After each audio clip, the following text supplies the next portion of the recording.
योद्धा के हाथ में अगर अस्त्र शस्त्र है तो शक्ति के पास श्रृंगार आवश्यक है। शिव की शक्ति की 10 महाविद्याएं हैं। शक्ति को समझने की विद्या आपके पास न हो तो क्या आप शक्ति का अनुभव कर सकते हैं? महाविद्याओं की साधना सिद्धि बहुत गुह्य होती है, गुप्त होती है।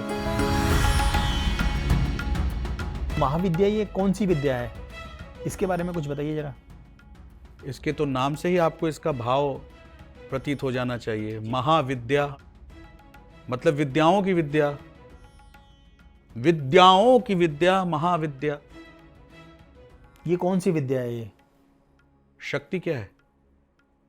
शक्ति का अगर आपको आभास न हो, पता न चले, शक्ति को समझने की विद्या आपके पास न हो तो क्या आप शक्ति का अनुभव कर सकते हैं? शक्ति विद्या है। 10 महाविद्या माता पार्वती के 10 शक्ति स्वरूप हैं। माता पार्वती जो 32 कला संपूर्ण थी, शिव जो 64 कला संपूर्ण थे, जिनकी 64 योगिनी थी। शिव ने जब पार्वती को तंत्र का ज्ञान दिया, इस समस्त सृष्टि जगत की व्यवस्था का, इसके संपूर्ण इसकी व्यवस्था का जब उनको ज्ञान दिया, उनको बोध कराया, तो उनको हर एक विद्या का ज्ञान हुआ और इनकी स्वयं की चेतना जागी। वो विद्या सक्रिय हुई, माता पार्वती की सक्रिय हुई तो प्रकट हुई, अलग अलग समय काल में प्रकट हुई।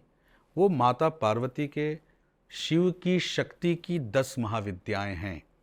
महाविद्याएं टोटल 10 होती हैं। काली, तारा, भैरवी, त्रिपुर सुंदरी, भुवनेश्वरी, छिन्नमस्ता, धूमावती, बगलामुखी, मातंगी, कमला काली। 10 महाविद्याएं हैं शक्ति के 10 स्वरूप। इसके करने का कोई प्रोसेस होता है?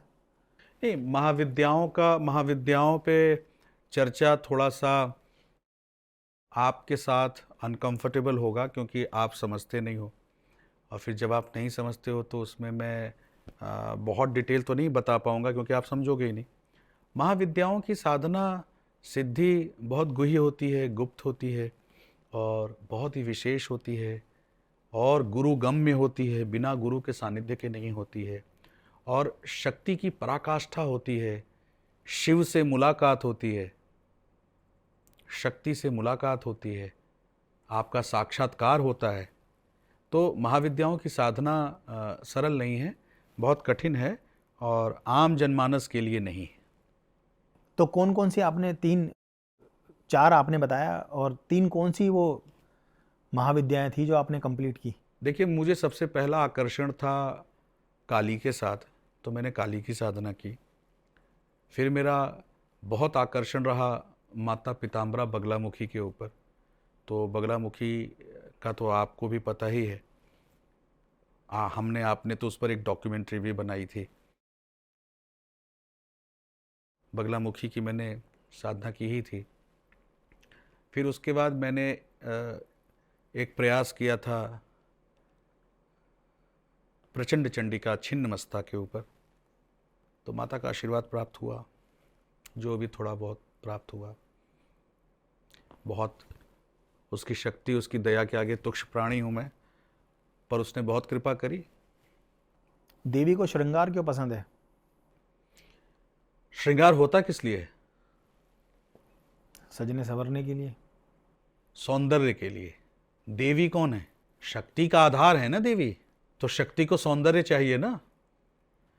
जिस प्रकार अस्त्र शस्त्र को धारक चाहिए, योद्धा चाहिए, शक्ति को श्रृंगार चाहिए।